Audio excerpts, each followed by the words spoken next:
What kind of grudge? Well, I wouldn't know that. Of course you don't. That's because she didn't have a grudge.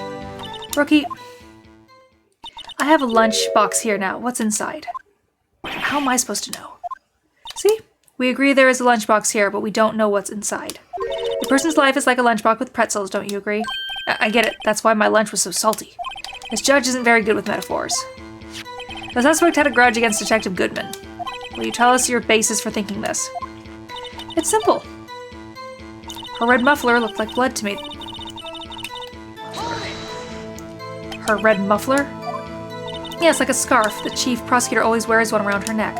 So she can easily hang at a moment's notice, I suppose. She's red. This guy was wearing a red scarf, wasn't she? But wait, isn't it odd that you mistook that for splattered blood? Well, people often mistake my beard for a bib. A judge with a bib. That's why this place feels so much like kindergarten sometimes. Actually, I do think I saw some traces of blood on her chest. However, the autopsy report is clear on this matter. There's only one knife wound. Apparently, Miss Starr isn't entirely sure of her own testimony. Mr. Wright, this is our chance. Chance for what, I wonder? Miss Starr has turned out to be as short-tempered as she is, okay.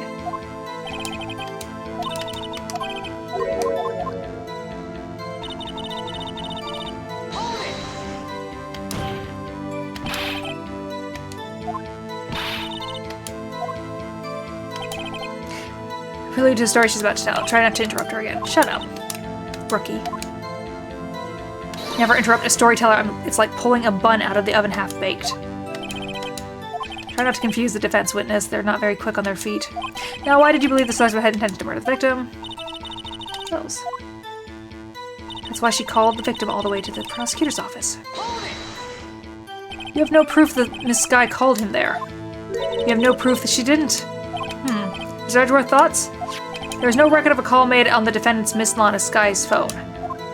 She might have written him a letter. Come on, you could have tried public phone first, at least. In any case, the victim came to the prosecutor's office where he was murdered.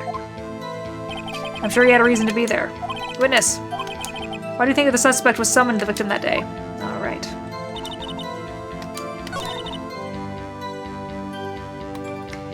Let's look at that picture again. Is she actually wearing her scarf that day? She is not. Objection! Miss Starr, I demand an explanation. Objection! The witness is clearly not suited for detective work. What? The suspect was not wearing a scarf or muffler of any kind when she stabbed the victim. And you've proved it yourself with this photograph. Huh? But that can't be. Only a professional lunch lady could be so utterly clueless. Congratulations. Perhaps you finally found your true calling in life. Harsh words, but good. In the end, Mr. Edgeworth prevails. What was my objection? Chopped liver? But it was there. I scarf. No, not that. Something red, really. My car? Well, now, where were we?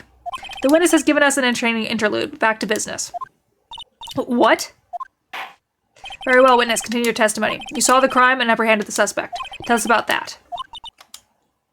Very well. I do remember some things accurately, at least. Ultimately, we couldn't shake the most important part of her testimony. The most important part? The part where your sister stabs the victim? This next testimony might be the moment of truth. Apprehending the suspect. After the murder, the suspect attempted to run behind a partition off to her side. I quickly caught her, explaining her rights to her, and arrested her on the spot. Ah yes, when I arrested her, she mentioned the muffler. That's what had me confused in my earlier testimony. Why would she do that? First cause made to escape, but against Angel Star, resistance is futile. You are quite determined about the scarf, aren't you? I strike like a snake and bite like a cobra. That's me, Angel Star. That wasn't a very good metaphor, first of all, and cobra is a kind of snake. Don't bother me with details unless you want to get bitten.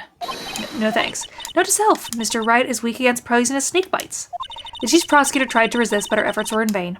She knocked my hands aside, kicked over an oil drum. An oil drum? Hard to imagine. And she's beautiful, but deadly. A predator, this one. A leopard woman. Rawr. Very well, Miss Wright. Mr. Wright, your cross-examination, if you will. I think she likes her. Maybe she needs a girlfriend. After the murder, the suspect attempted to run behind a partition off to her side. So where is this partition on the floor plans? I'm sure she means this wall next to the car. That's right. There was a wall there, about 6 feet high. She was obviously trying to hide herself. Quite a natural thing for a criminal to do. And what did you do then? I quickly caught her, explained her rights to her, and arrested her on the spot. How? You were on another side of a fence. You say quickly, were you close to the suspect? As I just said, I was only 30 feet away from her the whole time. Maybe I should press her on more details. I'd like to see this on the floor plans, just to be safe. The Lunchland car was... She was a visitor, thus she was parked in B block. So you witnessed the murder from... here? That would make it about 30 feet from the car, yes. Is that correct, Miss Starr? Yes, that's right. But there was a chain link fence in front of you. I went over it, of course. Amazing, the Coffin Queen lunch lady athlete indeed. It would have taken her a little bit of time to climb over the fence. So she couldn't have gotten to my sister that fast. Yeah, that fence was about 9 feet high, too. So how did Miss Skye not get away? Ah, yes, when I arrested her, she mentioned the muffler. She mentioned the muffler. What exactly did she say? If I remember exactly, I would have told you in my testimony. Cheeky. Anyway, all I heard her say was the word muffler. Just that one word. So, what you heard wasn't just talking to you, but to someone else. Yes, the chief prosecutor was talking on her phone. Her phone. She can't mean... By phone, do you mean the cell phone discovered at the crime scene? Yes, ultimately. Ultimately? My memory. It's like a salmon headed upstream, you see. No, the court doesn't see, Miss Starr. The chief prosecutor first attempted to use the phone hanging on the wall. On the wall? That's right. Near the car, there was an emergency phone on the wall. Apparently it was out of order. And so she used her cell phone? Indeed, the emergency phone was out of order that day. Good witnessing? Good witnessing? Whatever happened to good testifying? You should, of course, add this to your testimony. The things I do to please this rookie defense attorney. I saw it all, how she tried the phone on the wall, but had to use her cell instead. Do you think you could restate your testimony for the court? Aha! I was going to ask the same thing. I'm only say this one time, so listen close, rookies.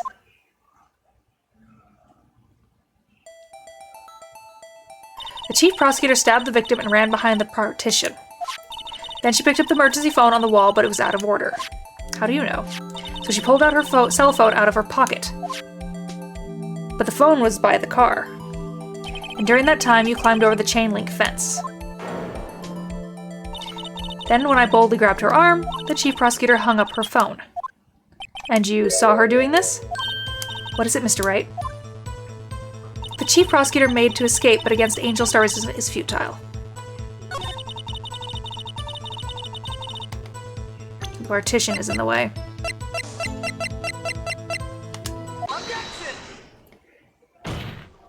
Miss Starr, I have to conclude that you have a personal grudge against Miss Lana Skye. The witness is a former detective. Her testimony is unmarred by personal bias. Well, who would have thought you would be my knight in shining armor prosecutor? You who, together with the chief prosecutor, kicked me out 2 years ago. Well, Miss Starr, this is a fatal indication about your testimony. How do you explain this? I don't know what you're talking about. Mess with me, and I'll make you cough it all up. Ahem, let's look at the floor plans. You said the witness that you crime from this point. However, if that's true, you couldn't have possibly seen Miss Skye making that phone call. I believe you see what I'm getting at. That emergency phone was on the back side of this partition. If indeed you were in B block, you couldn't have seen it. What? Bitch. Lord Order, what is the meaning of this? It's simple, Your Honor. She's not coughing up lunch, she's coughing up lies. That's quite a claim, Mr. Wright. Perhaps you will allow me a question? Tell us exactly what lie this witness has told the court. Here's where the counterattack begins. I can't afford to get this wrong. The witness lied about where she saw it. Miss Sky tried to use the emergency phone, but it was out of order. What is significant about this fact? Nothing. Therefore, it would be pointless for Miss Starr to lie about it. Pointless to lie, I see. But say the witness did actually see Miss Sky using the emergency phone. It would mean Miss Starr witnessed the crime from a different location. A different location? Now that's a pointless lie if I've ever heard one. Excuse me. Before you call my lie pointless, at least let me tell it. Let me ask a question to our clever wordsmith, Mr. Wright. Just where was the witness when she saw the crime? All the testimony we've heard until now points in one direction. Was the security room. Take that! This is the one place where she could have been. The security guard room? Indeed, the security guard room is the underground parking lot. It's well positioned. It's built on the second floor so you can see the entire lot. She would have been able to see the emergency phone from there. But why there? There are many other places where she could have seen the phone. Not in this case, Your Honor. The witness, not being a part of the prosecutor's office, couldn't park in A block. The only place where she could have seen the crime and the back of the partition is here. I remember in your testimony you said you brought a lunch to your boyfriend in the security guard room, yes? Well, Miss Starr, how many years have I been getting the better of men? To think that the tables could be turned? Today a man has got the better of Angel's Star.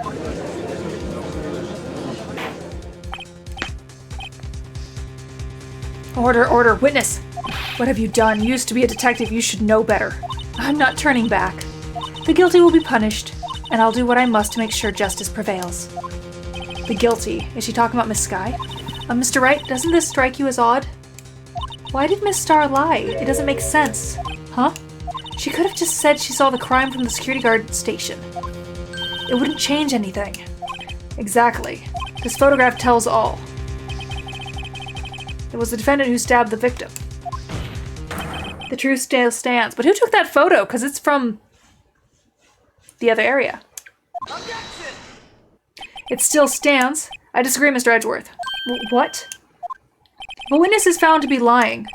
They're guilty of perjury. She knows this. She wouldn't risk that without a good reason. So tell us what her reason was, Mr. Wright. Huh? Me? Who else? Mr. Wright, let's review what we know. Miss Starr witnessed the crime from the security guard station. But she lied and said she saw it at B block. It must make a vital difference, but what? What could it change?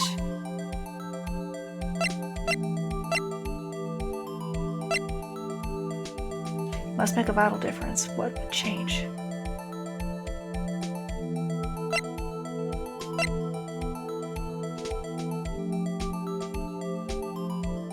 The distance would be similar. The angle of the view to the crime would be different. I'm gonna go with lighting. I'm probably wrong. It's a difference in lighting. Lighting? What does that mean? Well, it means that, see, the security guard station is on the second level, so she would have seen the crime in better lighting conditions. And this is important. Why? Nope. Sorry. I tried. Okay. So it'd be angle.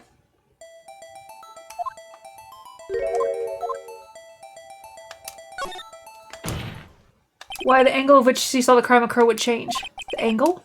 What do you mean? Well, no. The security guards... Okay, this is also wrong. Alright. I can't get anything else wrong now. Mr. Wright? I'm trying! It's all stupid.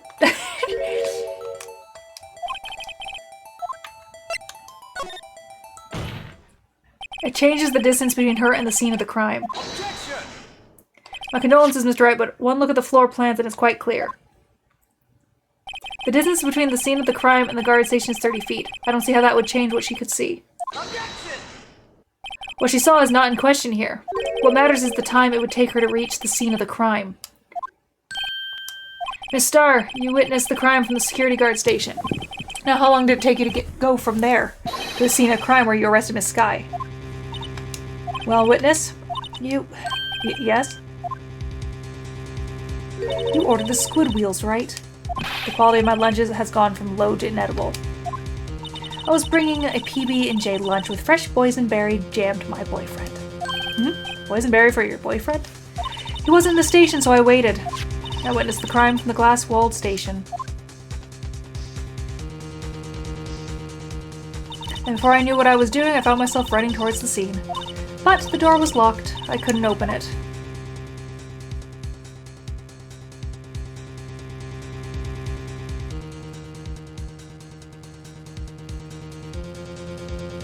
That's why I had to go through the visitors' parking in B block. That's quite a detour. That is quite a detour. It probably took me at least 5 minutes to get to the scene of the crime. 5 minutes?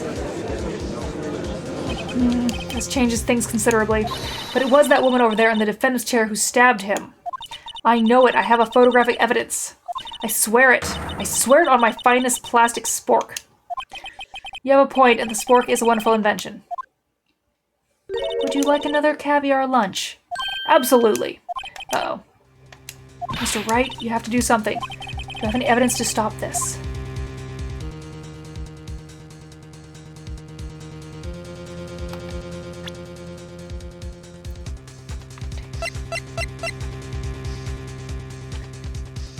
Okay, let's see.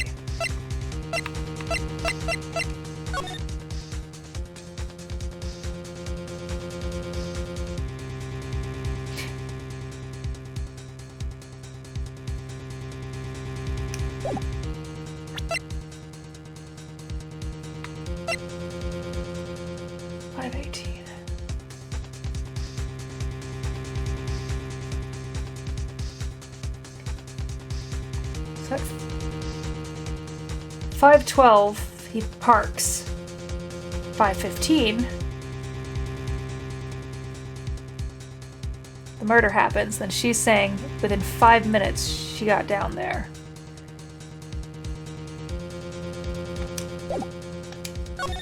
I'm gonna lose though.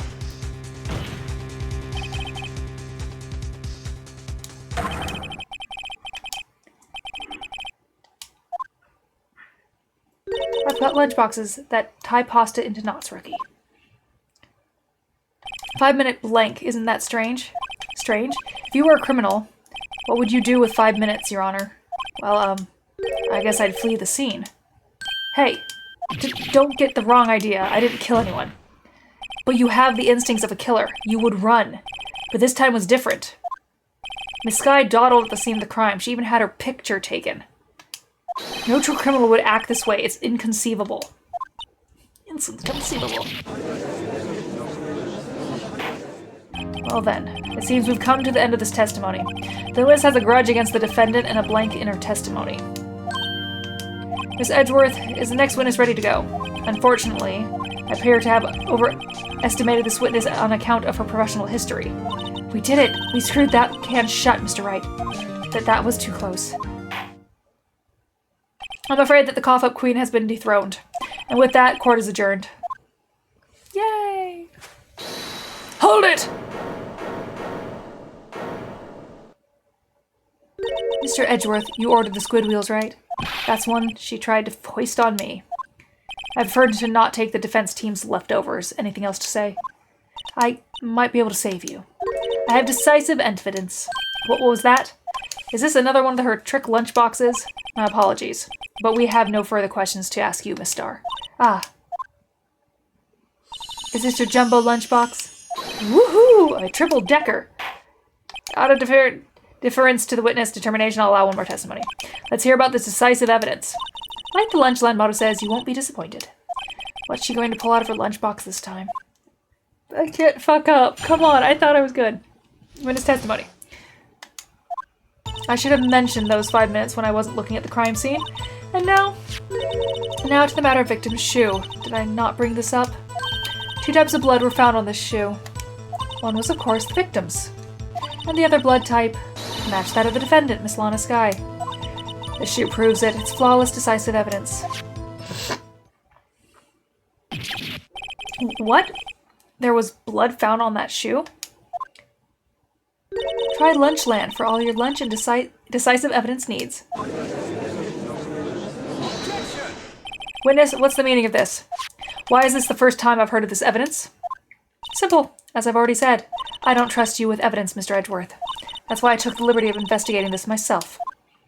And you had blood tests performed? Didn't I mention? I have 3 boyfriends in forensic. In any case, Your Honor, I can't accept this as evidence. What?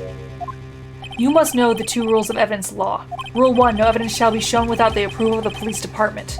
In other words, this shoe is illegal evidence, at least for the time being. Is that right, Mr. Wright? It seems so. Edgeworth sure is celebrating. Not so fast, Mr. Edgeworth. Don't forget, I used to be a detective. As I mentioned previously, the shoe has already been tested by a member of the forensic department. As you can see, it was approved by the police department as of today. Even the general public can produce official evidence, Mr. Edgeworth. Ugh. Is that right, Mr. Wright? It seems so. Edgeworth is looking pretty sullen. You could at least study some evidence law, really. The prosecution complaints notwithstanding, it appears that this evidence satisfies the first rule of evidence law. However, it seems you have yet another count against you, witness. Anything to ensure that the guilty is properly judged. Victim shoe added to the court record. Very well, Mr. Wright, you may cross-examine the witness. I don't want to. I can't fuck up or I lose. I should have mentioned those 5 minutes when I wasn't looking at the crime scene. Why did you lie about those 5 minutes? I guess you could say I just wanted people to look at the results. The results? How many times do I have to say this? I saw the chief prosecutor stab the victim before my very own eyes. Compared to that, a 5-minute blank means nothing. Then why didn't you just tell the truth? Don't make me laugh. We're dealing with the most untrustworthy of the vile lot known as prosecutors. Falsified evidence, arranged testimony, erasing and manipulating evidence. When you fight monsters, you need to use every trick in the book. This is when the suspect admitted she did it. But false testimony is the most despicable crime of all, Miss Starr. Let's just get this over with. And now to the matter of the victim's shoe. Did I not bring this up? No, you fucking didn't. You found the shoe at the scene of the crime? I detained the chief prosecutor and notified the police department. I wanted to make myself useful while I was waiting for the police to arrive. So, like an ill-trained pooch, you snuck off with a shoe. I was afraid someone would erase the chief prosecutor's crime. The shoe was my secret weapon if that should happen. See, this fashionable basket I have there? It carries more than lunchboxes, gentlemen. I'm happy for you and your lunchbox bag, really. In any case, you removed the valuable evidence from the scene of the crime. Now tell us what you did next. 2 types of blood were found on the shoe. One was, of course, the victim's. So you brought it to the forensic department. If you're going to submit something as evidence in court, you need it proved. To do that, evidence must be analyzed by a forensic expert, and she got away with her little coup because she used to be a detective. The shoe does appear to have bloodstains on it. Well, the man was stabbed after all. And that blood belonged to the victim, Detective Goodman? As I said, there were 2 types of blood found on the shoe. And the other blood type matched that of the defendant, Miss Lana Skye. You can't say for sure the blood belonged to the defendant with a blood test. You claim to know something about blood tests, rookie? Huh? Well, speak up. Well, blood comes in 4 types, A, B, O, O, and AB. However, you can't tell from a blood test whether a murder was committed in cold blood. That's just a figure of speech, Mr. Wright. Actually, we can differentiate between millions of types with all the blood tests out there, which means that we can more or less narrow any sample of blood down to just 1 person. Or so I hear. That's pretty specific. If I had a little more time, I would have gotten DNA test results. But they said there's very little doubt it could be anyone but Miss Lana Skye's. So the suspect's blood was found on the victim's shoe. That ties her directly to the death of Detective Goodman. I was afraid that he was going to say that. This shoe proves it. It's flawless, decisive evidence. I can't let this evidence go through without a fight. You ordered the peppered fish guts, right? Someone might get hot, Mr. Wright. Some, like your client, she's in enough hot water to make a whole vat of soup. Mr. Wright, do you or don't you have a problem with this shoe? A problem? This is critical. There's a problem. If I'm not imagining things, I say there is one critical problem with this evidence. A clear contradiction. That gleam in your eye, you're still young, rookie. I'd give you a peppered fish gut now, but you couldn't take it. The heat, could you? Let's hear what Mr. Wright has to say. What is contradictory about the victim's shoe? Show us the problem with the evidence.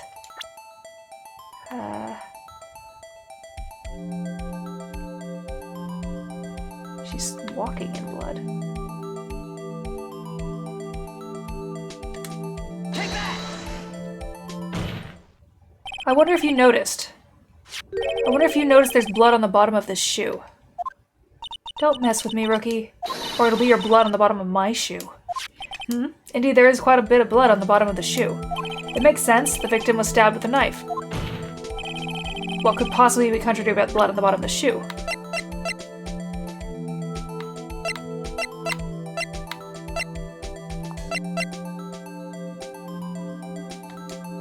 She's wearing black shoes. I think because there's no... Nope, I lost. The problem, it lies in the footprint. The footprint? Nope, I got it. Note that the bottom of the victim's shoe is covered in blood. Then, isn't that strange? Why weren't any bloody footprints found by the scene of the crime? Aha! As you can see, there were no traces of any such footprints at the scene of the crime. It contradicts your claim about this shoe. This picture only shows part of the floor, so there could have been bloody footprints. Then where are they, Mr. Edgeworth? Because we checked the scene and found nothing of the sort. Order, order, order. Well, witness? What? Huh? Great growing, Mr. Wright, but it's true that the lack of footprints is a contradiction. But then we have to ask why there wasn't a footprint. Oh, that's true. There has to be a reason why there wasn't a footprint. Think, Mr. Wright. Think. Hey, I don't know why it's not there. I'm just good at finding contradictions. What? Hold it. I see. Now I get it. Get what? Our witness is more devious than I give her credit for. We were hooked to the very end. But she slipped. There is one vital hint to the truth in her testimony. What are you talking about? Think back to when she told us about apprehending the suspect. The chief prosecutor tried to resist, but her efforts were in vain. She knocked my hand aside, kicked over an oil drum. Oh, she's beautiful but deadly, a predator this one. A leopard woman. Rawr. Rawr. I thought that was a strange thing for the normally cool-headed chief to do. No kidding. Now, witness, allow me to ask a very simple question. This oil drum, was it empty? Oh, that. I'm not sure I like your attitude, Mr. Edgeworth. Though apparently you're not the slowest conveyor belt in the lunchbox factory. Witness, well, was the oil drum empty? The oil drum kicked over by the chief presser was brimming with water. Water? What does that mean? Still don't get it, Mr. White? Do you want to know the reason she knocked it over? The real reason? Aha, you don't mean. Yes, the suspect knocked over the oil drum for one reason and one reason alone. To erase the bloodstains that would have become evidence against her. What? That ties things up quite nicely. The bloodstains left on the victim's shoes tie her quite clearly to this murder. Then after the deed was done, she knocked over the oil drum to erase the telltale signs. Why, that's a prosecutor's specialty. Erasing evidence. That reminds me, Miss Sky's right hand was hurt. Didn't she say she cut herself when she stabbed him?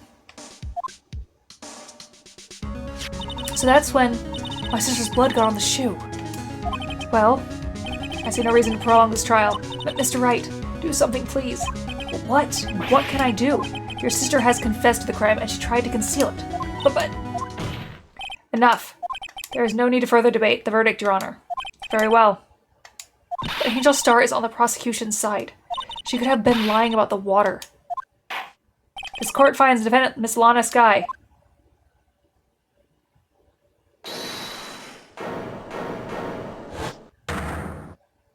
Little girl, what did you just say? Huh? Me? Did you just say that I, Angel Star, was on the prosecution's side? Well, yeah, you are. You're saying my sister hid evidence by erasing the bloody footprints. Well, I thought you'd had your fill, but here you are, demanding a second helping. Another lunch called evidence. Well, wait, witness, don't tell me you have something else. Objection! The time for deliberations has passed. Any further comments, and you will be held in contempt of court. Your threats don't scare the cough up, Queen. Look at this. A photograph. I had it just in case anyone had the gall to suggest that the white shoe didn't belong to the victim. I see no room for error in this evidence. Mr. Wright, wait. Look at the asphalt on it in this photo. Hey, it's clearly wet.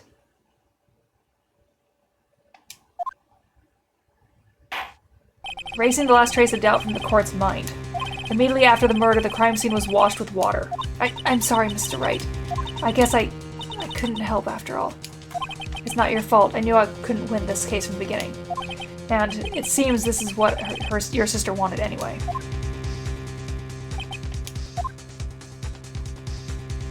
I'm sorry, Mia. Right. Wet or not, don't be so quick to throw in the towel. Get yourself up off the asphalt, take another good look. Don't give up. Not until the bitter end. This is the last piece of evidence. Very well. This time I'd like to declare a verdict for good. Objection! Your Honor, wait. What is it with you people? Can't I hand down my verdict in peace anymore? Whatever it is, can it wait? No, it can't. Then it will be too late. Look at this photograph, the last one submitted. This trial isn't over until we give each piece of evidence proper consideration. So, Wright, are you saying there's a problem with the latest piece of evidence? Yeah, I'll think later. Yeah, there's a problem. Right or wrong, I've got to go ahead with this. I suppose since we've come this far, we shouldn't give every claim a fair shake. Very well, Mr. Wright. Show the court the problem with this photograph.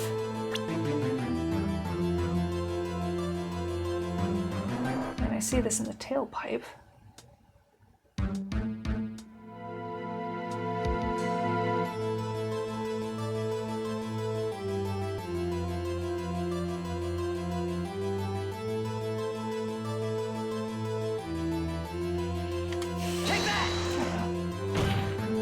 The problem is the photograph is here.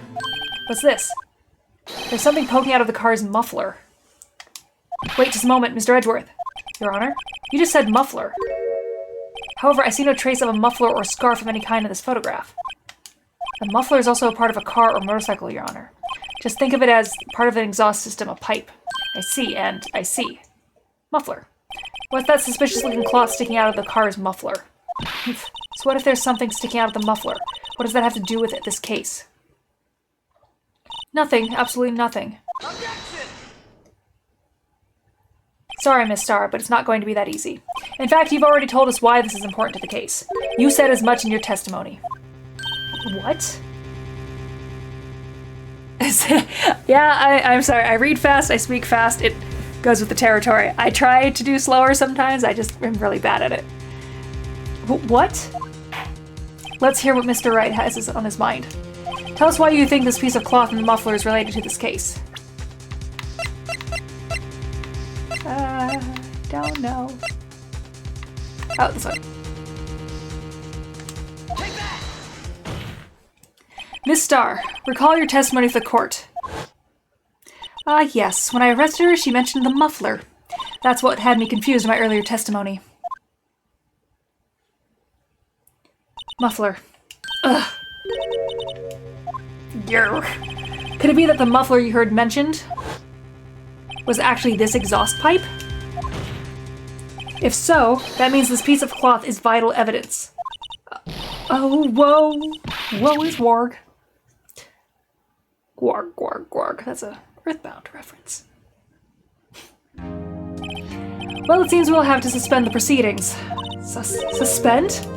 I find myself wondering about that piece of cloth. If we leave any questions unanswered here, we do a disservice to the law. Have the car at the crime scene inspected at once and bring me that cloth. The verdict will wait until after we've seen all the evidence. Agreed? I suppose so.